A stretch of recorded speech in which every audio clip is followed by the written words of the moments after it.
الحاج محمد یعقوب عبدالرحمانک والی ولایت سرپل در حاشیه سفرش به ولسوالی سانچارک آغاز کار 20 کیلومتر سرک را در آن ولسوالی با قطع نوار افتتاح نمود. کار ساخت سرک طبق ماستر پلان شهری در روستای فرشخان کلانی ولسوالی سانچارک آغاز گردید که مردم محل ساخت سرک‌کشی داخل آن روستا را بر عهده گرفتند. یک تن از باشندگان این روستا میگوید که با هماهنگی شاروالی و کمک مالی مردم کاریان آغاز می گردد.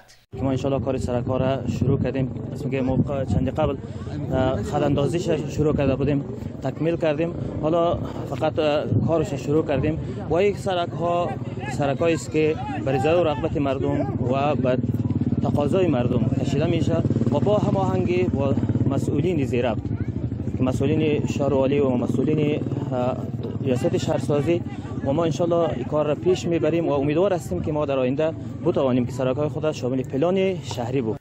شاروالی ولسوالی سانچارک اقدام مردمی را ستایش نموده میگوید که شاروالی با همکاری مردم در این راستا از هیچ گونه سعی و تلاش دریغ نمی‌ورزد. سو مردمی هستند. مردمی سرک از دست سرک بسیار مشقت بود، تکلیف بود، سرک‌ها بیخی خراب بود، سرک نداشتن.